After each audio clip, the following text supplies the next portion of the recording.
Expert climber Matt Briggs is exploring the New Zealand Alps when disaster strikes. A deadly fall leaves him crippled and alone in a hostile wilderness. I almost want to vomit from the force of that pain. With only his dog for company. His very survival depends on battling nature, his body, You know it's going to hurt. and sheer terror. I'm losing a lot of blood. I'm going to have to do this the hard way. But the mountain won't let him go.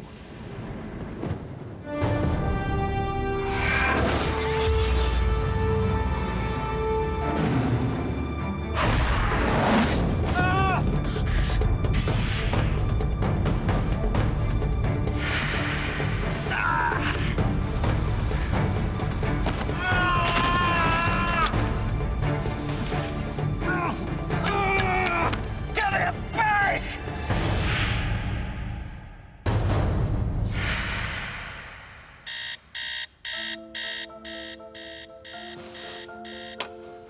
33-year-old Englishman Matt Briggs has started a new life on the other side of the world, in New Zealand. Recently divorced, he's ended up running the store he bought with his ex-wife.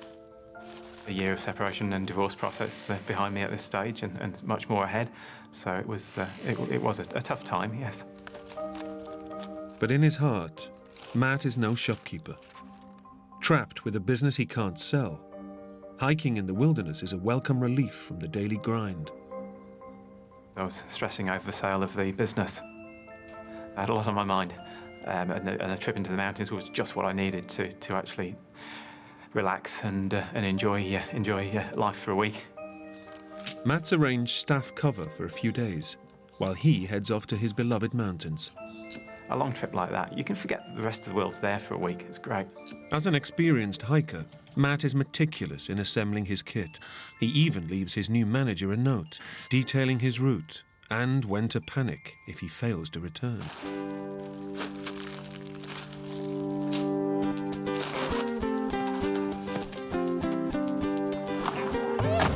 That's enough of that, little dog. Since Matt's divorce, his constant companion has been Little Dog, or LD. Always close to Little Dog, or LD. We spend every day together. Ready for a walk? Good boy.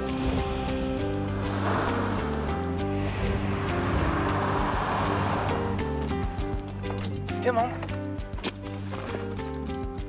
Come, little dog. Stay here. She was a very, very timid dog when I got her. She was scared of me, she was scared of everything. But over the years, she's slowly got the confidence.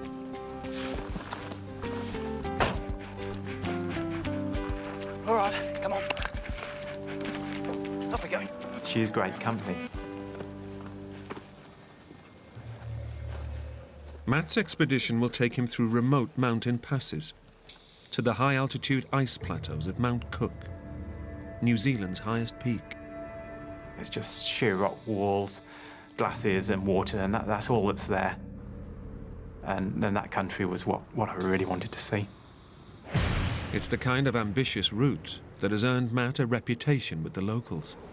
Many of my friends here call me the Mad Pom. Pom is an Englishman who's come over to Australia or New Zealand, and for my love of the mountains, they put the mad bit on the beginning. On this hike, Matt will totally rely on his own resources and the supplies he can carry. Away. I always take food for the time that I'm planning on, and also throw in another kilo or so of rice, which I know will last me 6 days.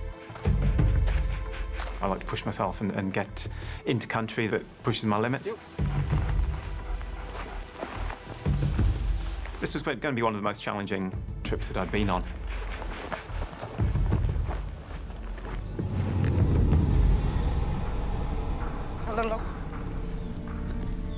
In this pristine wilderness, there are no trails to follow, and Matt is in his element as he forges a path through the tough terrain.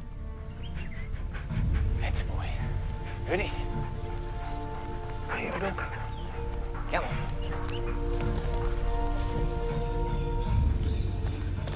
There's a lot of very thick undergrowth in there, so a couple of days of what we call bush bashing, just forcing your way through the undergrowth.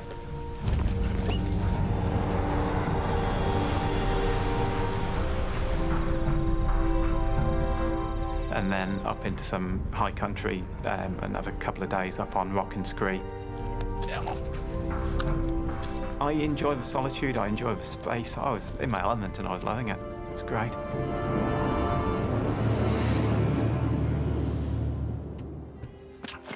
But after 3 days of battling to get above the tree line, Matt now finds himself in even tougher and more hazardous terrain. It's a very steep and hard to find sort of place where you are taken care with every single step you take. You do not want to put a single foot out of place. Up. Up.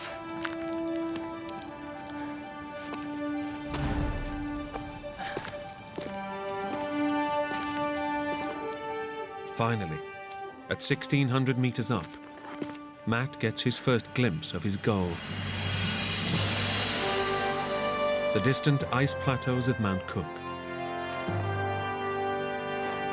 I was elated, and I just got up a pass that I didn't know even if it was going to be possible.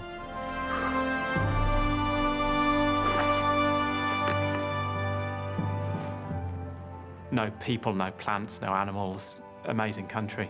It was just amazing. It just takes your breath away to look at that sort of country. Nightfall is only a couple of hours away, and temperatures at this altitude can fall dramatically. Matt knows he must start heading for the valley below and find shelter. And past, what felt like the most dangerous part of the trip.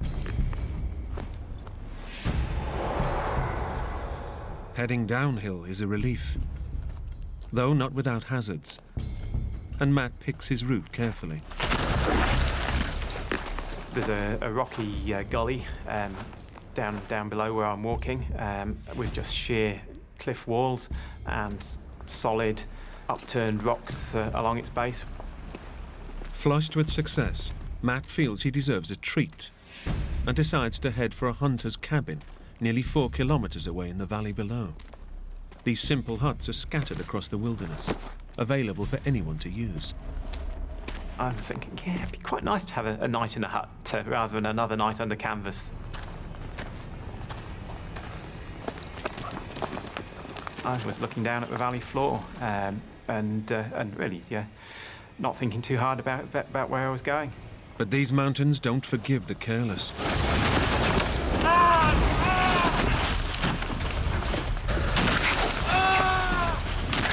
Found myself sliding down the hillside on my back, trying to dig my feet in, trying to dig my arms in, and think, yeah, we'll stop soon. Realisation dawns that I'm not slowing down, but I'm actually picking up speed. And then I realise that there's a cliff coming up. I'm not going to stop before I go over that. With nothing to grab onto and no one to help him, Matt's momentum is about to plunge him into the void. I did not expect to be alive when I hit the bottom. As Matt plummets through the air, he's certain his life is over. It felt like a very long time in the air between the top of that cliff and the bottom. In that time, an amazing amount of thoughts go through your head.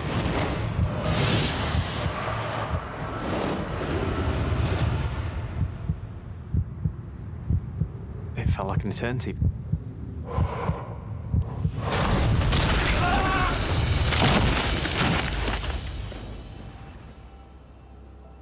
I don't remember the sensation of the impact. What I do remember most clearly is the thought, I'm still alive. It really was absolute surprise.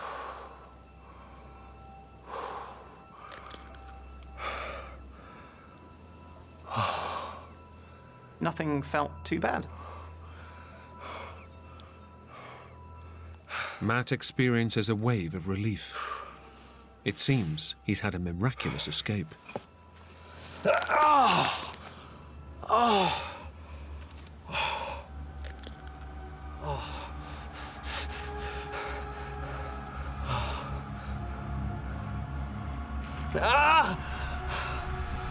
But his adrenaline-soaked body is deceiving him. His wrist is smashed. Where there used to be a straight wrist, there's now an inch dog's leg, and it doesn't look good at all.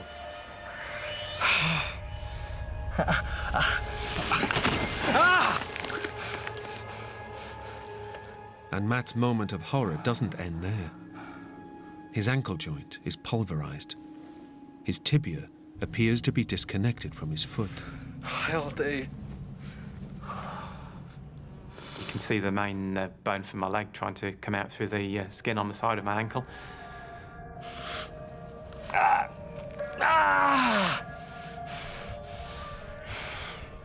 It is pretty excruciating pain, the sort that gets into your gut and you actually feel physically sick. But Matt's broken bones are suddenly the least of his worries. He realizes that he's lying in a fast-growing pool of blood. There was obviously another serious injury somewhere, and I'm losing a lot of blood. I might not have very long left here. Matt needs to find out where all the blood is coming from before he loses consciousness.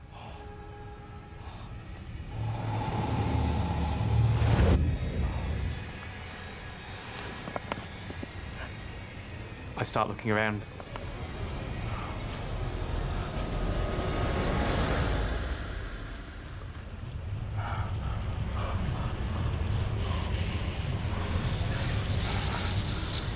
I find a gash across the back of my thigh.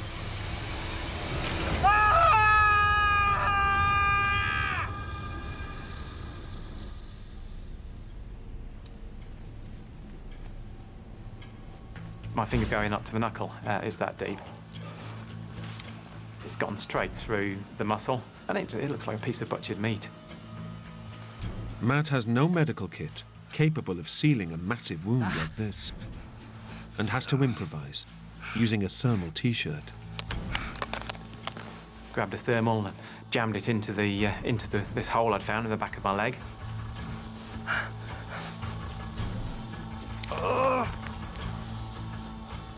Took about 10 minutes to stop the bleeding, and it was a terrifying 10 minutes. Matt has just averted almost certain death, but he has a smashed wrist and ankle, and is in excruciating pain. He knows he needs medical help, and fast.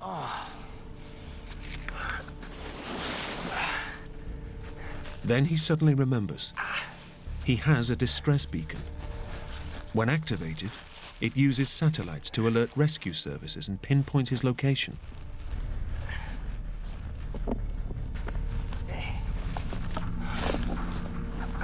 I'm thinking, well, all I've got to do here is get that beacon activated, and there'll be people here within a couple of hours. The weather's clear, the choppers can fly, so I'm going to get out of here. But Matt's search through his rucksack yields nothing. And he can't see the beacon anywhere around him. And it slowly begins to dawn on me that this locator beacon isn't here.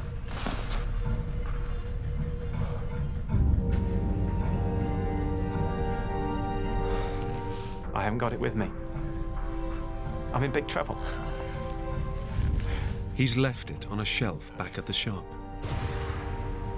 Matt's usually meticulous preparation has deserted him in his hour of need. Any hope of raising the alarm is now gone. And then an even more terrible thought hits him.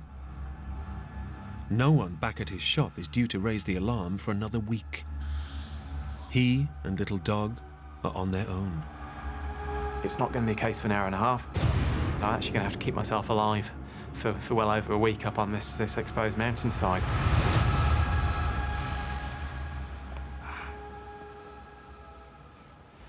Matt's mountain experience tells him he has no chance without water and shelter. And he has neither. I've got to get myself some shelter where I can get at water, where I can keep myself warm, where I can keep myself dry.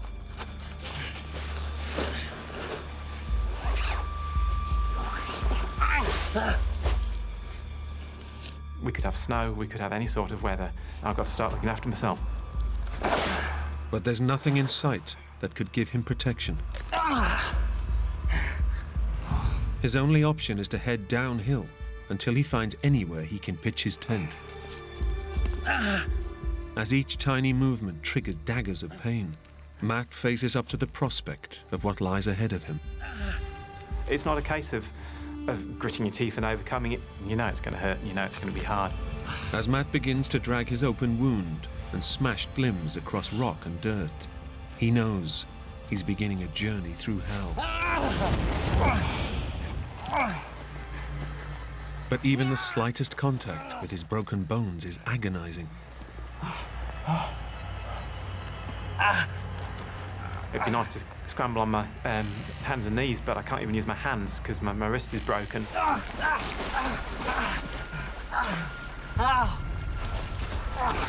If I kept the weight off the broken bits, I was fine, but as soon as I tried to put the weight on my wrist or on my ankle, I get a wave of pain going up through my whole body.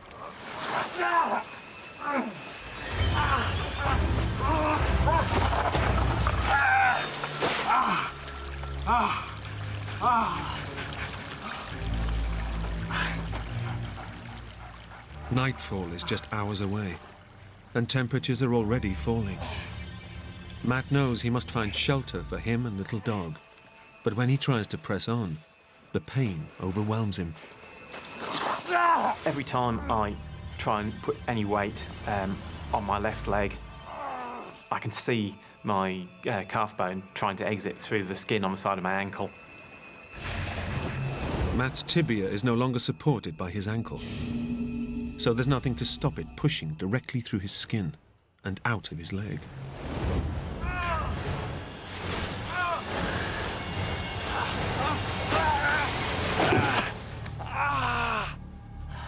Finally, after an agonizing crawl over razor-sharp rocks, Matt's shocked body has had enough. He knows he must try and pitch a tent as soon as he can, or risk freezing to death. He has no idea whether he can manage it. He just knows he has to try. And just the basics like getting tent pegs in, or even getting the tent flattened out onto the ground into the right shape, I've just rendered 10, 20-fold more difficult when you've only got one hand to work with.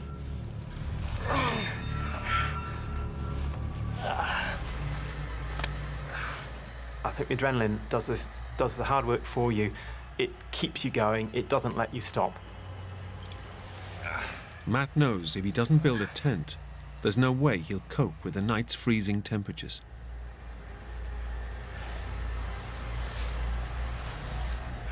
Generally holding tent pegs with that broken right hand and then bashing them in with whatever rocks I could find using my left hand.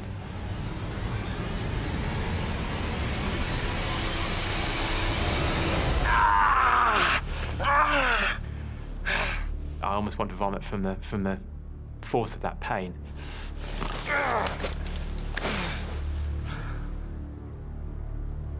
Matt's desperate and gritty determination finally results in a shelter.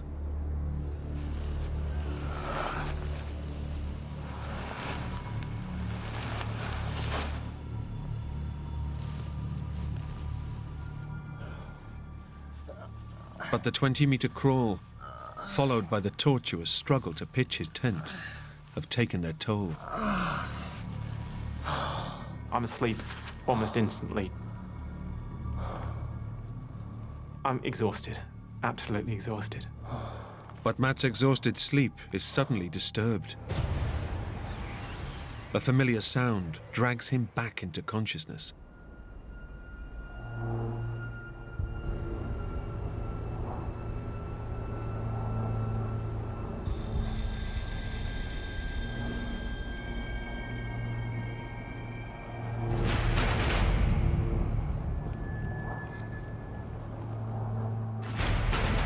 It was a great moment. Obviously, an aircraft means possible rescue.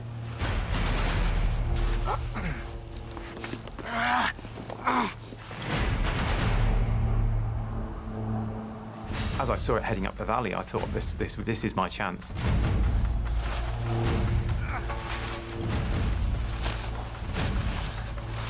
Over here! And I'm waving it frantically, you know, over here, over here.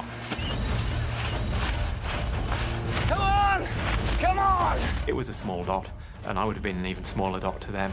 Come on!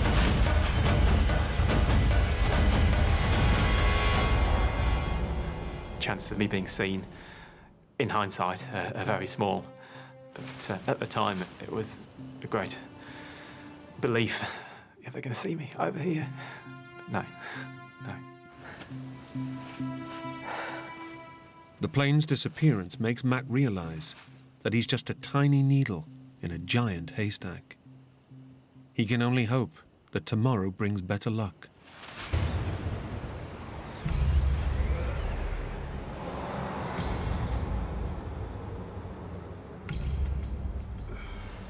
In his struggle to find a spot to camp, he was forced to crawl through everything in his path, including water.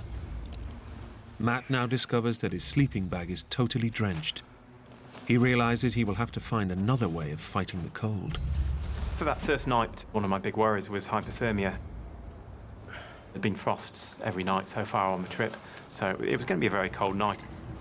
Probably 3 or 4 degrees below freezing. Wearing all his clothes is the only solution.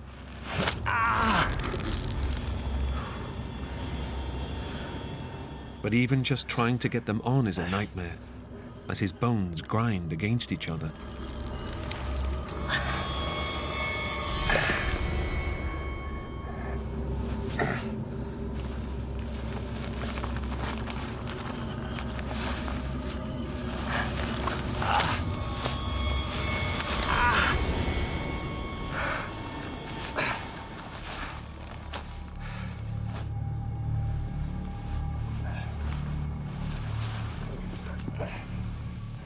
As Matt prepares to face the bitter hours ahead of him, he knows just clothes won't be enough.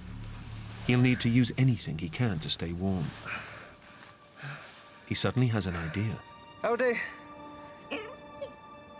2 years before, Matt saved Little Dog from being abandoned. And tonight, LD repays the debt with her body heat. It might make a critical difference. I got the dog curled up in the middle of a tent, and I used her as a canine hot water bottle. And we lay there and shivered through the night. It's you and me, boy. It would have been very, very uncomfortable without the warmth of that dog there. It was cold, it was a bitter night. My body was doing a lot of work repairing itself anyway, and I felt I was shivering all night. I was cold, I was uncomfortable. Unable to sleep because of cold and constant pain, Matt's thoughts turn to his family and how his young daughter will cope without him. Matt knows that survival depends on staying positive. Self-pity has never been his style. I was sad that they were going to be concerned. What's everyone going to do if I don't make it out? What's going to happen? I just didn't go there.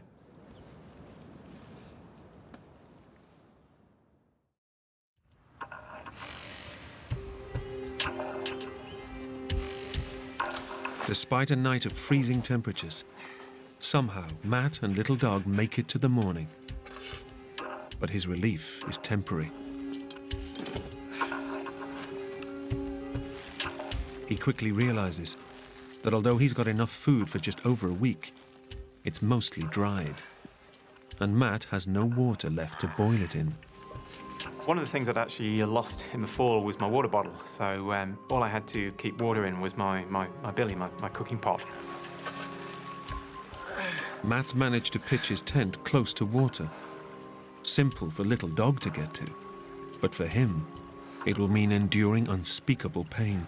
It took a long time of lying there thinking about it to get myself up and to go and actually do it. No, yeah, we need water. Let's go and do it. Come on. But it's not just water for cooking and drinking that Matt needs. Unless he cleans his deep leg wound, he risks serious infection. It was harder going down, a lot harder, just because it's very hard to slow yourself down and to control your descent with all the broken bones. Matt's entire concentration is focused on avoiding pain and not losing his cooking pot. I can't just throw it down to the bottom and then go and find it. Because what if it rolls away? What if it gets washed away in the river? I cannot afford to lose this pan. Matt's had nothing to drink for 24 hours and is seriously dehydrated. His leg dressing has prevented further blood loss, but the wound is now full of cotton fibre and grit from the fall. He must clean it out, or risk infection. It was a very real risk if I didn't do everything I could to avoid it.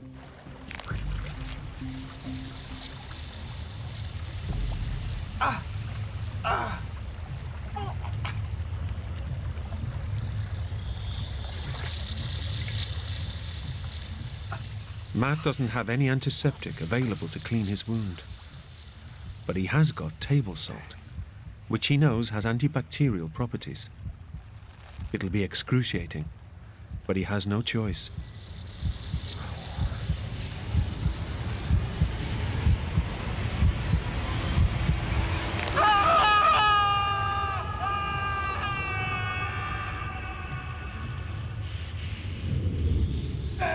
With a broken wrist and ankle, plus a real risk of gangrene, Matt must somehow endure 6 more days before rescue is likely, or risk dying alone on this mountain.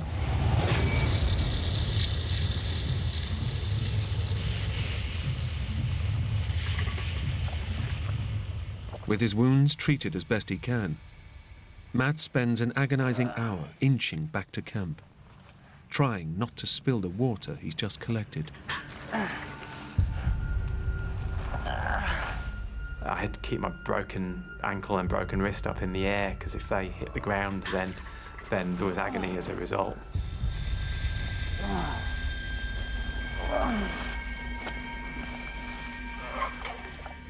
The trip down to the creek is such an ordeal.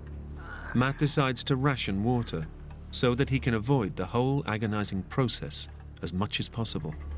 I generally got about 2/3 of the pan full.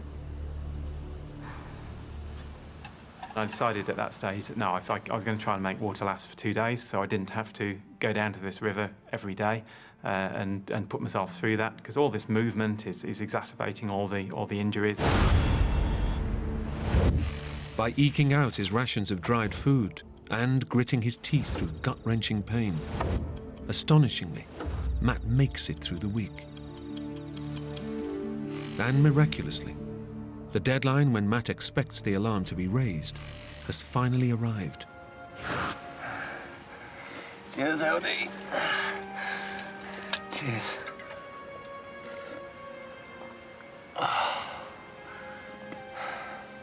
We made it.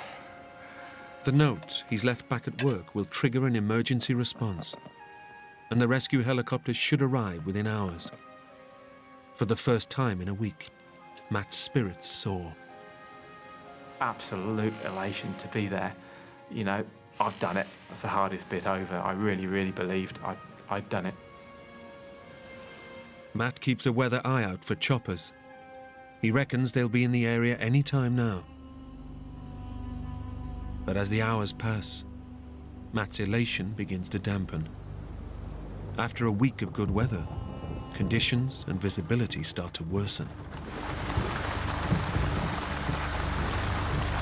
By about 9 o'clock, I was just in solid cloud. Go, dog. Come on. It's...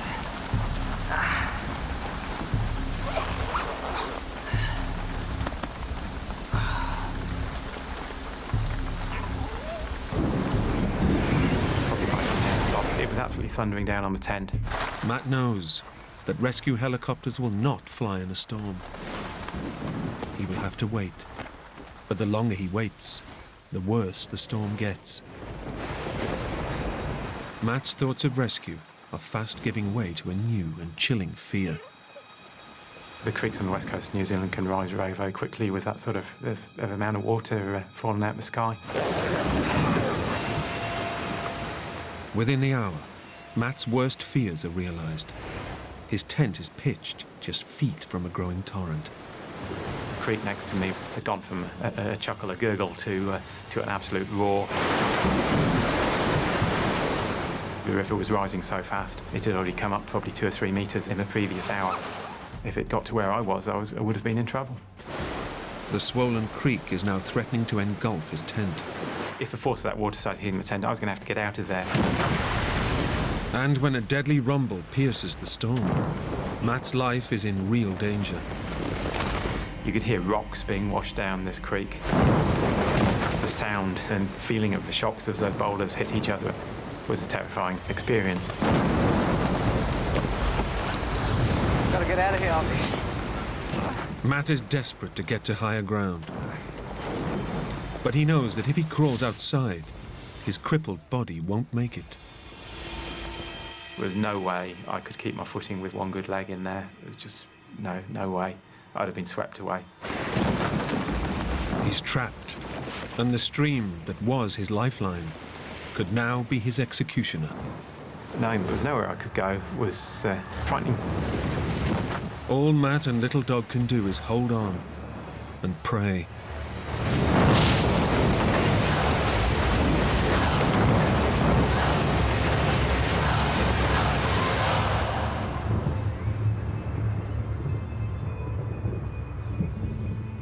The sun came out, and the river started to drop.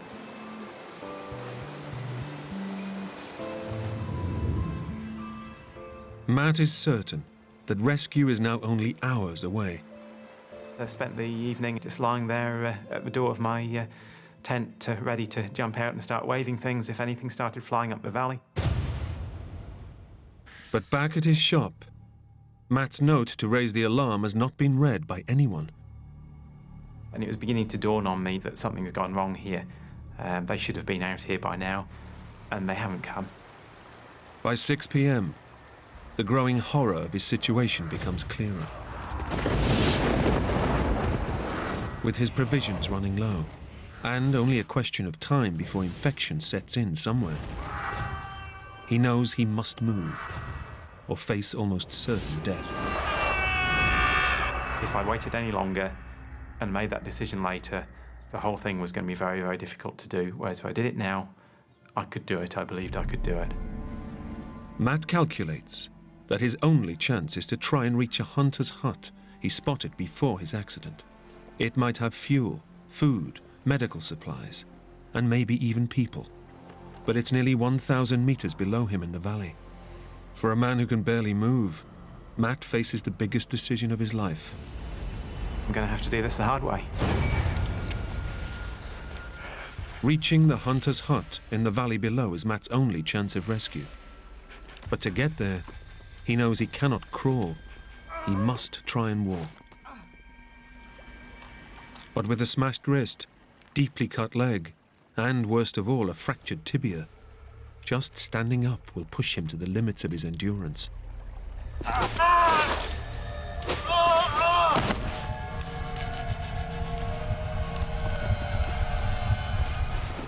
So I stood there for about 10 seconds. Sort of started to come over a bit dizzy. I sort of collapsed into a heap on the floor. It's like, well, now or never. But Matt refuses to give up. Somehow he must dig deep. The dog throughout all this was running ahead and loving it. She was so keen to get out there, probably as keen as I was. Matt knows his terrible wounds will fight him all the way. The only help he's going to get is from the walking stick he's made from tent poles. And I was counting paces. I was saying every number I count is one less pace I've got to take. Another 10. Another 10. It took a lot to keep going. It really did.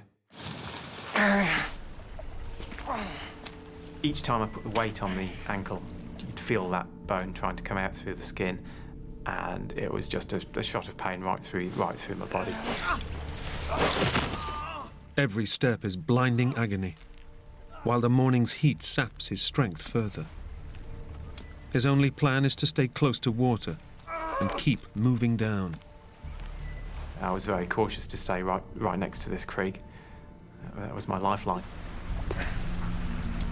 Matt knows he's heading in the right direction for the hut, but by deciding to follow the creek, he soon hits a problem. He's faced with a choice between two possible routes. LD seems to be immediately keen on going right, but that path is steep and challenging. Matt decides to follow the much gentler, downward slope. Little dog. Oh, come on. Get in here. Trying to get me killed? Come on.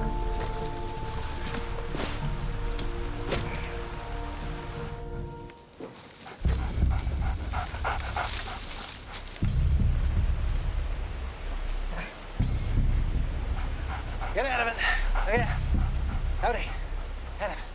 Somehow, Matt keeps his body going, dragging his smashed ankle over uneven terrain for 2 hours. But just as he starts thinking he might get out, the mountain springs another surprise. The mountainside got steeper and steeper until I found myself standing at the top of cliffs dropping off into nothing several hundred meters below. There was no way sideways, there was no way down. The only choice was back the way I'd come. And all the effort I'd put in to get down to where I was, it was going to be spent tenfold getting back up. By ignoring Little Dog's choice of route, Matt has wasted hours, exacted a terrible toll on his body, and seriously depleted his energy supplies. I physically could not walk with the injuries I had, so it was back onto elbows and knees. It was probably one of the lowest points. Just the frustration. Give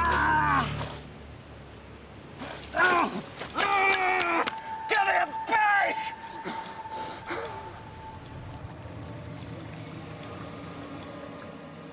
Matt realizes he's past the point of no return, but his route is perilous.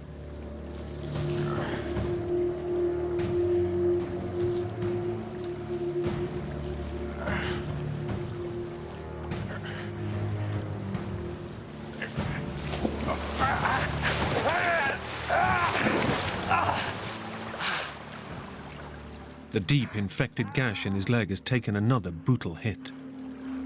If the bleeding starts again, he may not be able to stop it.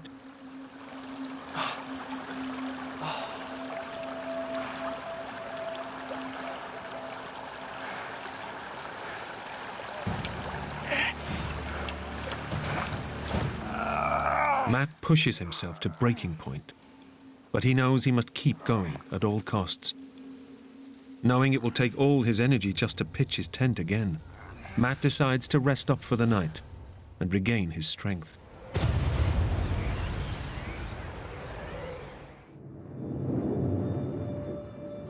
For a 9th night, temperatures plunge below freezing. Little Dog's food ran out 2 days ago, and she's finding it harder to fight off the cold, yet she stays with her master. We spent the night curled up, both of us at the bottom of the tent. Just knowing that there's this animal there, with you, sticking with me, is a reassuring thing.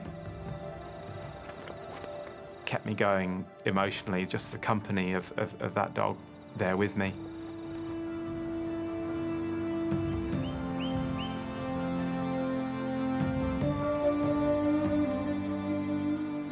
The worst thing about waking up was those few moments of feeling that actually nothing was wrong. You wake up and your body feels normal.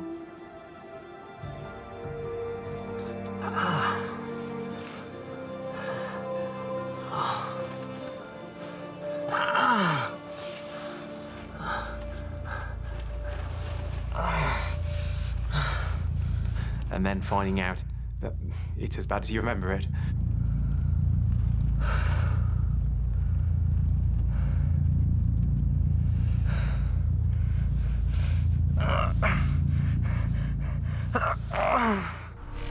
As another day dawns, Matt knows that he must reach the hunter's hut today, with hardly any food left and his body close to collapse. He could die on the mountain, but to reach the hut, he'll have to get through the worst terrain he could imagine. Thick, mountainous scrub. It looked like it was going to be very, very hard going. It was just a continuous process of forcing your way, almost swimming over the top of this vegetation. I was just getting tighter and tighter and tighter. After 3 tortuous hours of struggle, Matt's dreadful injuries are taking their toll, and he's made hardly any progress. Come on, you mad bum.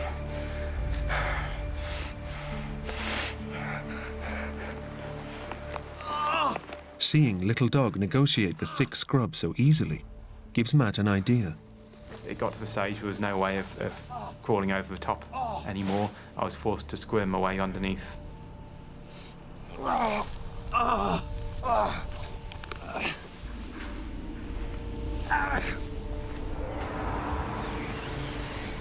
After hours of gruesome effort and delirious with pain, Matt's made it through the worst of the brutal scrub.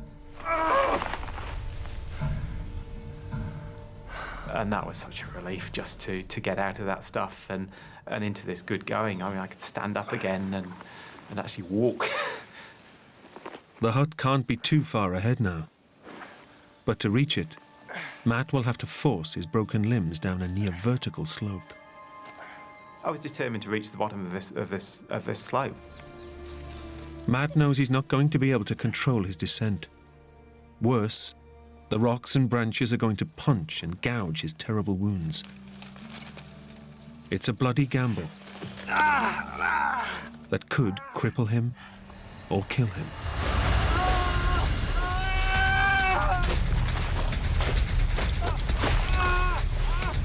It was getting steeper, and so I was using whatever means I could.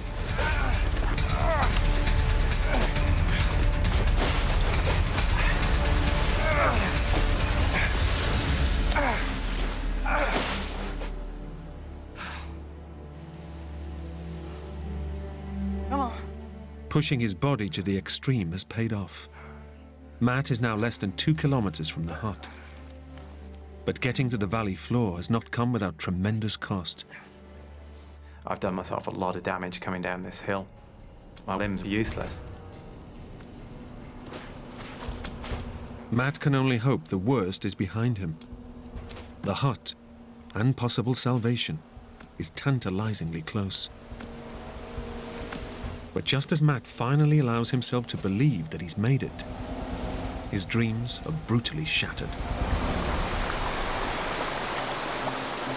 A fast, freezing river stands between him and the end of a nightmare. That was so disheartening. It was so close, but unreachable, just out of reach.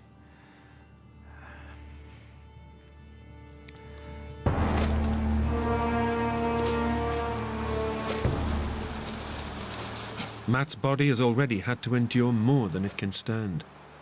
And now, if he wants to live, he'll have to take his shattered bones and horrific wounds into the icy water.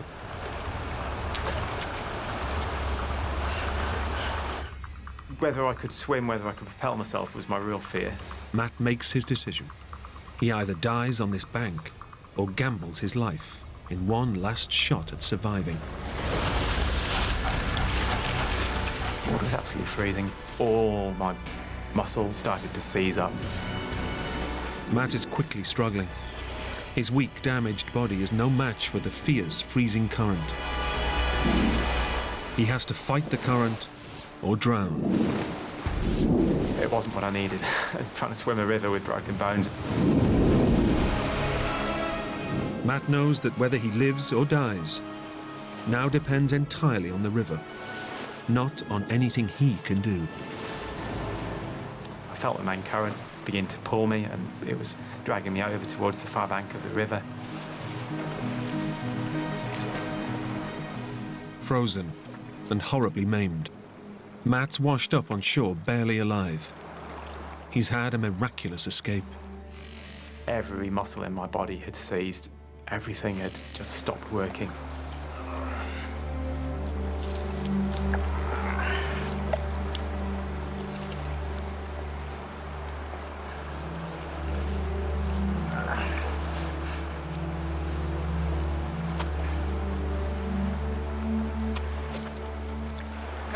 very, very, very hard going, just even to move up the riverbank and away from the river. Very hard. 9 days after he was injured, Matt can see the hut.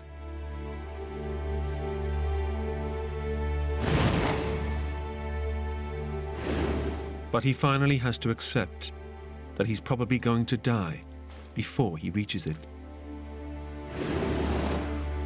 Cheers, LD.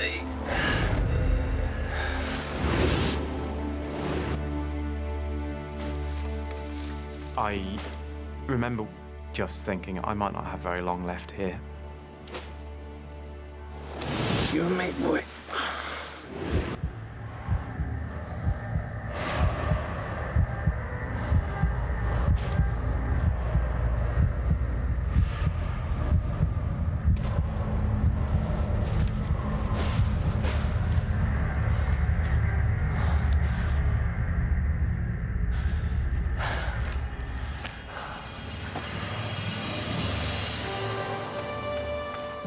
I could not have seen a more beautiful sight than that hunter walking out of that hut. I got you, mate. I got you. Oh, lie down, eh? And that's the moment I know I'm getting out of here. And I can't describe as good a moment as that. I was safe. It was relief. It was joy.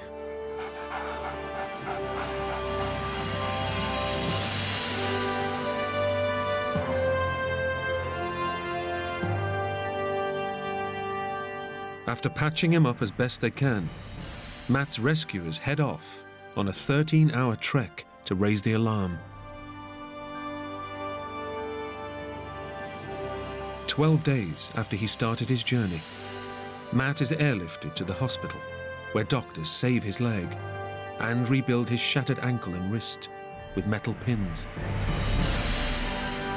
6 months after his horrific experience, Matt is back in the mountains with little Dog.